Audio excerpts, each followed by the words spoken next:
Hello, this is Karen Johnson, and this is another of our Proctors Oral History projects. Today we're interviewing Betty Apkarian, and the date today is August 12th, 2013. And Betty, it's so nice to have you here. It's nice to be here, Karen. Now, you were one of the board members who was very involved for many years. Yes, And how did you happen to get involved with Proctors? I was asked to go on the board by Day Gillespie. Remember Day? Certainly. Day Gillespie? And that was in the mid-'80s, and I went on the Proctors board. And one thing led to another after that. So you did a lot of fundraising, a lot of work on the board. I mean, it was a working board. It was a working board, but they were in debt. We never, at the board meetings, we never got a good financial statement from Dennis. And there were two men that I always sat with, and one was Joel Helfman from the Carl Company, and the other was Lionel Barthold. They were the only ones that would speak up because we never got financial statements that were up to date, and we were always losing money. So it was kind of discouraging being on the board at that particular time. And then we came to a point where we had a lot of debt. Like $3 million? Well, I don't remember the amount, but it was a lot. And the project, as far as the public knew, the shows were great and everything was going on well.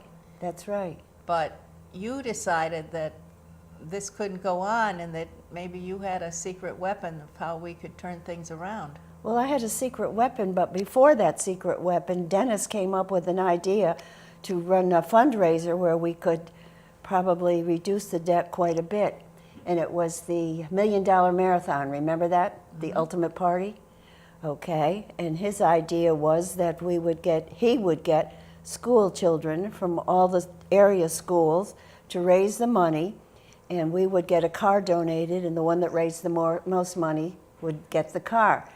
Dennis went out and visited all the schools and talked to them and came back and would report to us that we're going to get such and such from this school, that school, and it went on like that. And we set the marathon was to be across the street. It was supposed to be an all-night, 24-hour event. He said the kids were all very, very excited about it. But the money never came in from the kids. You can't depend on kids. They all pledged so much to go out and raise the money.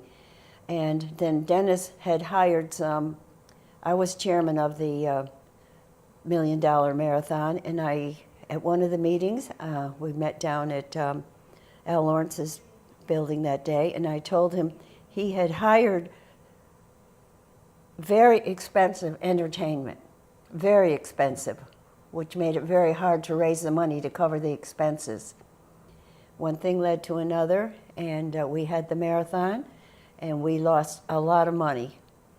And I was volunteering down here at the time, and they had calls coming in and saying that they're going to shut off the phones and so forth. And Joel Helfman got very excited. He was on the board, and he said, you know, we don't have up-to-date statements and so forth. Something has to be done. But the answer was the marathon. The marathon never worked out. And so I went home and I talked to Harry. Now, Harry, just for the record, is Harry Apkarian, who was a longtime president of Proctor's board. Yep, about 14, 15 years. And I said, you've got to get involved down there. Just come down and talk to them or talk to the board and tell them what they have to do. Because I felt at that time we only had two men that really spoke up and really knew what was going on. The other board members, they just kind of looked at it, all right, next month we'll get an up-to-date, but we never got an up-to-date. Harry said, why should I get involved? He said, I'm so busy now, I don't know which way I'm going. Mm-hmm. He was involved in Albany and Troy and all over the place. So I said, because I went to that theater when I was a kid. I loved it. I said, I loved the movies. We loved going down to Proctor's. We'd take the bus down. My father and mother would bring us. And later we came with kids and sat up in the balcony. That's when they had young boy ushers, too. The boy next door was an usher. And he said, oh, all right, you know, I'll take a stab. I'll go down and talk to them. Well, he did. He came down and he talked to the board, the present board, and they didn't know what to do. They had no idea how to raise the money. What were we going to do? And so Harry said, I will try to help you for a 3-month period. It was supposed to be 3 months. And then we left that day. We went over to the Cape, and we came back the next day to find out that they had elected Harry chairman of the board, and the board had resigned. So he had to get his friends to jump on the bandwagon and help him out. Well, he did, and now Harry was a very entrepreneurial person. It was like the Energizer Bunny. He was involved in everything, and he followed through on everything. Lots of pep. Oh, yes. And somehow I think a little theatrical bent back in his Oh, yes. past. Yeah. Well, when he was in the Navy and he went to Columbia, they sent him to Columbia University. He sang at the Metropole on weekends. He loved to sing. So deep down, I think he was kind of attracted to Proctors at one level, and then really he knew there needed to be a very business-like approach. He knew that, and he just said he'd get a few of his friends together for 3 months. It was just supposed to be 3 months for all of his friends. So he did get some very prominent individuals like Bill Dake. He got Bill Dake. That's an interesting. Bill Dake and Harry were very, very close, and he called Bill Dake. Bill Dake headed up Stewart's, and he told him what he wanted. That we had Proctors, and he wanted to come on the board. And Harry said to Bill said to Harry, "Why the hell should I go on Proctor's board?" And Harry just said, "Bill, because I ask you." And I won't tell you what Bill said. You SOB? Okay, I'll help you out. Then he got Louis Golub, head of Golub Corporation. Let's see, was Lynch was head of Channel 6, and who else did he get? I have some notes here. If I can't remember them all, I can't remember all of them. There was someone from GE. That was Russ Knoll, a GE vice president, who was very, very, very helpful because he brought the GE auditors in to go over the books. They had no books that they really kept. We had no receipts or anything. And Russ Knoll, who was the GE vice president, had auditors come in, and it took them 3 months to straighten out the books. And we had many volumes when the GE auditors got done. And who else? Oh, he had Bob Freihofer from the headed up Freihofer's, and Ken Lally, of course, and Russ Knoll I mentioned, and Louis Golub. Those are the ones that I can recall offhand.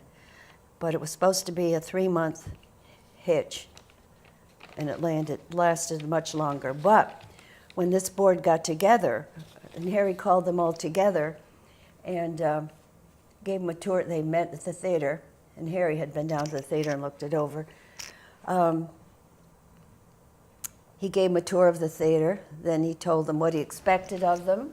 He told them that the crisis, and he told them about cash flow and whatnot. And they asked a few questions, and Harry said, "Well, those of you that are close to me, if you all want to chip in $10,000 to start out with," he said, "you can get it back when things get better, or you can donate it." Harry donated his $10,000, but that helped a little bit. And then he expected them to sell tickets. He wanted each one to sell 50 tickets to whatever was playing at that time. It was funny. For me and my gal, he charged them all with either selling 50 tickets or buying the tickets. And Did they take to this okay? Yeah. Yes, they did. They did, because they thought it was only 3 months. Ah. But as Bill Dake said later to Harry, he said, "Well, I'll help you out." No, he says, "But you put together one of the most prestigious boards in the capital region." He did. He had all the big hitters coming out, but he expected a lot of them.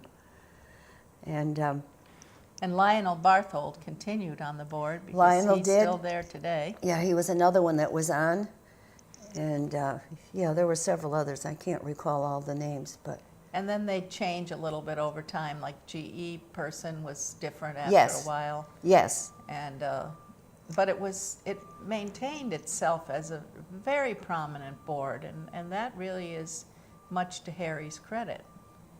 And things became very much more businesslike. Yes. In Well, that was his first inclination, what he told them. The theater is not being run like a business. It's a business. You know, in the early days, it really didn't matter too much, you know, to get the shows. They had a lot to do with other little things. Yeah, a lot of volunteer work, but now we're beginning to professionalize, Oh, we've come a long way. hire some staff, some limited staff. That's right.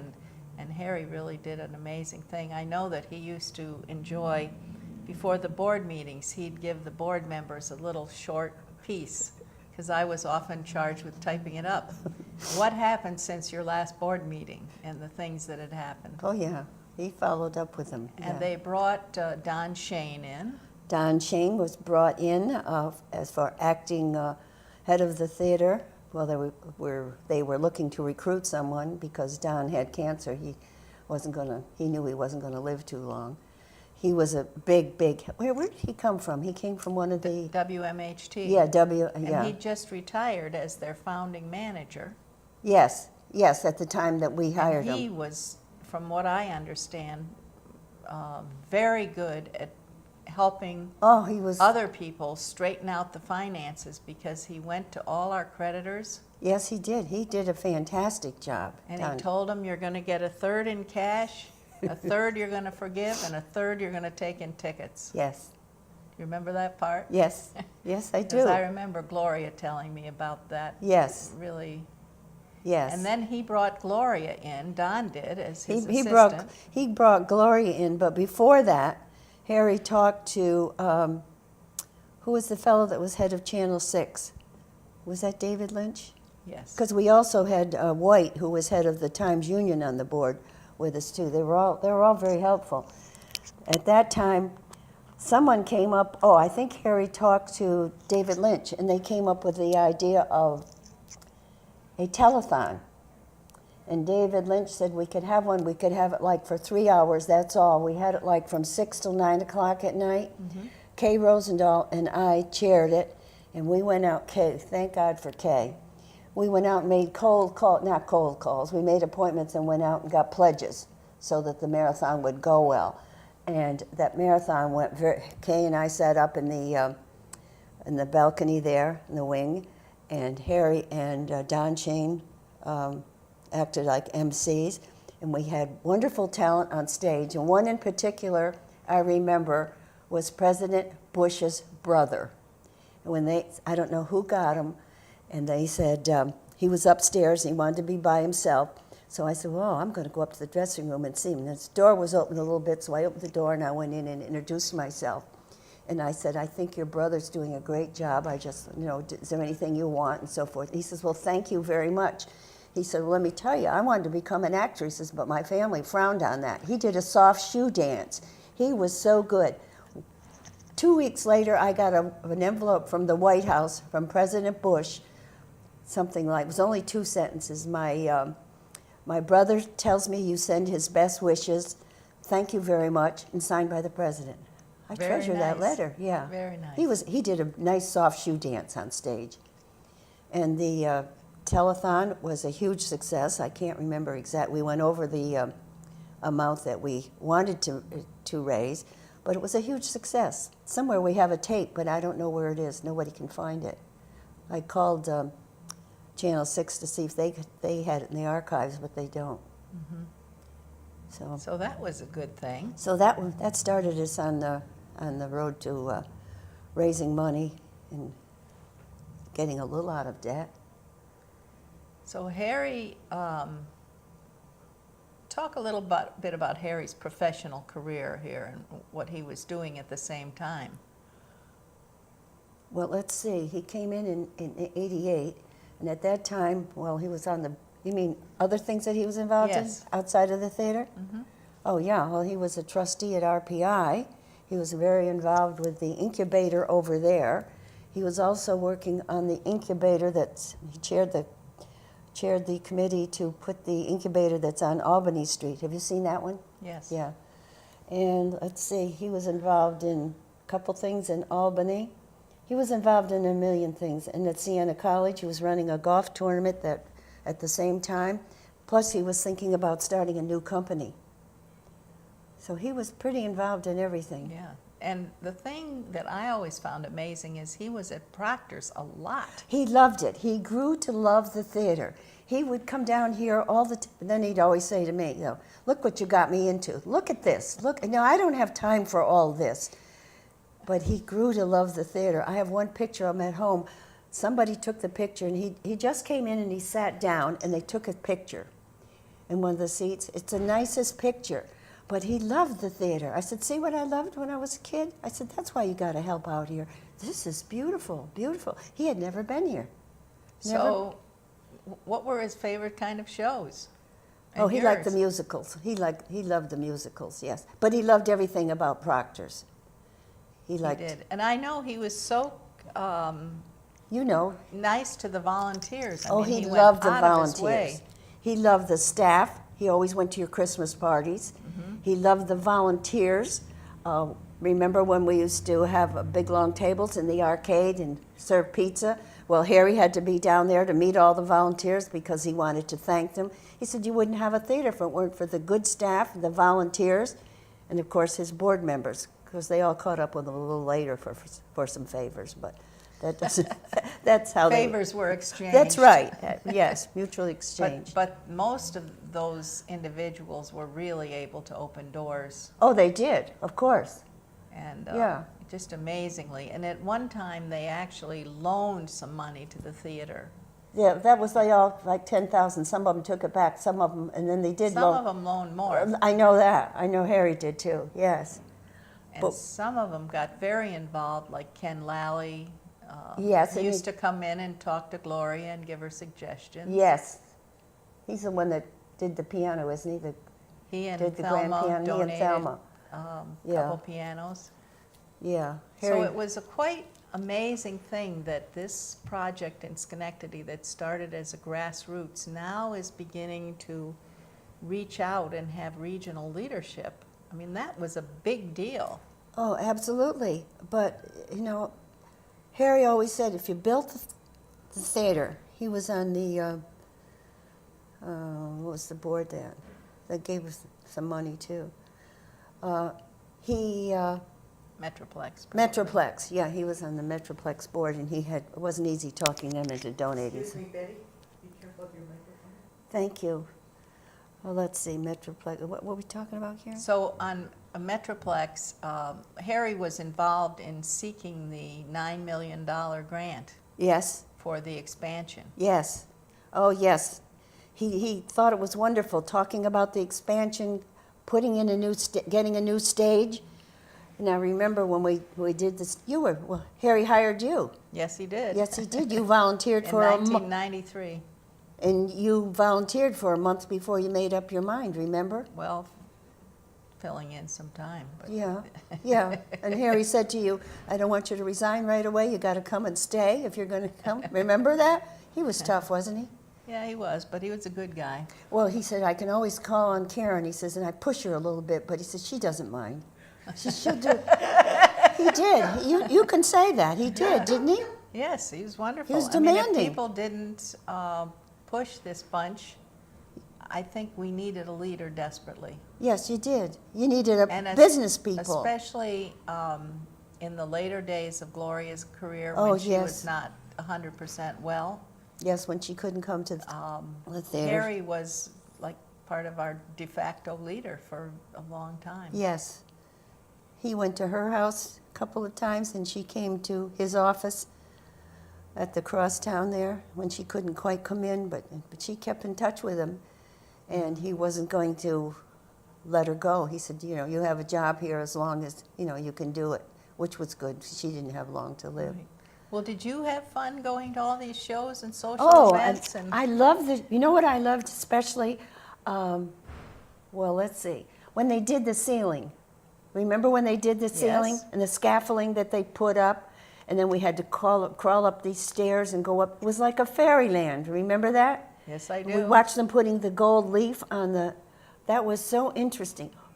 Who were the people that went up there? Do you remember? Well, the evergreen ornamental painting was doing the work. That's right. And we got the idea that we should invite our VIPs because it was so incredible to be up on that ceiling I'll because you never- could touch the You top could touch of the dome. yeah, when I look up there now and I think I touched that up there, yes. And they explained to us everything, how they did it. And the chandelier was lowered way down, Right. but it was kind of creepy walking up. So those- that's like a lifetime exciting experience, That, yeah, right? to look up there now and think, gee whiz, I've touched that ceiling. And another thing, when they put in the Harry met a lot with Danny. He liked Danny a lot. Dan Sheehan. Dan Sheehan, yes. There were some people that when our backstage manager left and Harry promoted Dan, some people didn't think they should, but Danny's worked out. Look at Danny now. And he and Harry met quite often. Harry loved the backstage guys. He loved all of them. Talking about expanding the stage and bringing in the big plays. Phantom of the Opera, I think, was our first one. So when they were cutting up the floor, were you there then? You were. Yes. Yes. And we cut up the floor and sold pieces of it in the gift shop We had little plaques. with little plaques saying, you know, who performed on this stage. That was fun. There were a lot of fun things going on besides the And telethon. you were involved with the Guild as well? Yes, I was one of the founders of the Guild, yes. Tell us about that a little bit. Well, Betty Barlin got the idea and explored it with Gloria. And Gloria thought it was wonderful. I think Gloria even went to New York to meet with somebody at someplace to find out more about the Guild. So we put our heads together, and I was asked to be president of the Guild the first year, but I couldn't because I was involved in another organization. So Betty Barlin took it, and I took the presidency the second year. And we opened in the arcade over there. We had a wonderful time setting that up, and it was just, and look how it's grown now. Good parties, right? Oh, Good friends. great parties, good friends, and now you got so many people that are involved in it. It's wonderful. Excuse me, ladies, could you explain who Gloria is? Certainly. You go ahead. Well, Gloria LeMaire was the executive director of Proctors. I couldn't state the years without checking, but she had come from the Colony Coliseum and was actually one of the few professional theater managers, certainly in the region. Yeah. And she was here for many years, and she had a wonderful, warm style where people just enjoyed her, don't Yes. you think? Yes, a lot of people that came knew her from the theater in Latham. And she also was very friendly, and she was always at the theater, and very good at getting to know people, and Yes, wouldn't you say? yeah, you described her very, And so Harry had hired her, yes. basically. Was that before you came? Was she here when Yes, you came? she was here already. Okay. And so she was an excellent leader, and unfortunately, near the end of her tenure at Proctors, she was ill. Very ill. And, you know, it was a complicated time, let's say. It was. Don Shane's the one that recommended her. Well, she had worked with Don. Yes. She used to run the Yes. auctions Yes. at WMHT. Yeah. So we were very So- lucky with both Don and then Gloria, yes. But she was here quite a long time. I don't remember the dates, yes. Yeah. So both you and I had a lot of fun here, right? Oh, I enjoyed it. I've enjoyed it when I was a kid coming here. Tell And us. Harry loved it too. Oh, he just loved coming to the theater. Are we going to see this? Are we going to see that? You know, he liked standing out in the hall out there and greeting people out in the arcade. And when Gloria passed on, and then he assigned a committee to do a nationwide search headed by Lionel Barthold. And Harry said, when you get a few candidates, he said, the last ones you get, the ones you recommend, I will interview. Well, the only one that I think Harry interviewed was Philip Morris. And I remember I was with Harry when we were talking. Lionel said, you can't judge a book by its cover now. because Harry was a little biased, you know, if guys had long hair or anything. They told him he had long hair and he looked like a bear, but he was very nice and very talented, and Harry had a lot to read about him.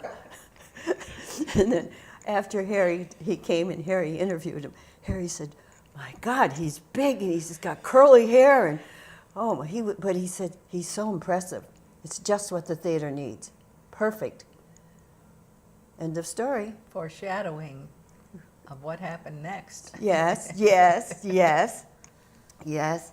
So the theater has really gone through a lot of transitions when you think about it, and yet it's survived in every one. Why wouldn't it survive? You had so many people working so hard. You had the volunteers, you had the people that made the donations, people that loved the theater from its very start. I mean, those people that started the theater, they deserve a lot of credit, a lot of credit. For $1? What I'm trying to say is many projects in life get started, but they don't come out as well as this one did. Well, we were just lucky. What I don't like, though, and I'll say it here, you can blank it out if you want. I don't like the hiccup when you write the history of Proctors. No one covers the hiccup we had when we almost closed in 1988 or 89, whatever the dates were. This theater would have closed. Mm-hmm. There was no way that board could raise $3 million. They couldn't pay their debts. They couldn't do anything. I was there when some phone calls came in. That's when I got so alarmed. So I think, you know, when you revise your history here, you should tell about the little hiccup we had and got it back together. And it is what it is today. But Harry always said if you could build the theater, you know, he used it as, the linchpin? The linchpin of downtown Schenectady. If we can build up Proctors, you know, we can rehab downtown Schenectady. And it sort of worked that way. It has worked out. It has. It has very, very much so. But it was a great experience watching Harry when he first started. But every now and then I got this little, see what you got me into? You know, I said, can we do such and such? Well, no, I have to go down to the theater today, you know. He came down, you know, a lot. Well, you saw him a lot here. Yes. Yes. But I always felt he was enjoying it. Oh, he did. He And did. so that's He good. didn't like it in the beginning. He didn't like forcing his friends in. He was very, you know, forceful with these guys. Gave them a tour of the theater. Some of them had never been to the theater. Mm-hmm. Gave them a tour and told them a tour of the theater, and he was honest with them, and he just said, this is what has to be done. You know, we're $3 million in debt. And they all, but we can do it. We can do it. And they did. So is there anything else you'd like to tell me about? I made some notes. I think you've asked me all the questions that I need to. I just think, my feeling, of course, I'm biased. I want to say that Harry had a vision. He envisioned getting Proctors, as what he called it, the linchpin, and just seeing Schenectady grow and grow. He was very much interested in all the volunteers and the staff. He thought they all did a good job. Of course, I think some of them were afraid of him, too, because he kept pushing people. And I think, I know, they made all the plans, the stage, the ceiling, and other improvements in the theater. And I think that board laid the groundwork, and Harry pushing for what it is today. No doubt. I just think when Philip came in, this is what we knew. We were going to go into the Carl Company building. We knew what we were going to do. So it was a good changeover, and Philip has followed through, and look what we are today. It's amazing. It is. Amazing. So that's part of our history that Yep. we're trying to document, is that this theater was built on the contributions of many and the leadership of some, and Harry Apkarian was one of the most important of those. But he loved doing it. He loved doing it. Betty, thank you so much for your time, and I hope that all of you who watch this will enjoy our oral history project at Proctors, and thank you for watching.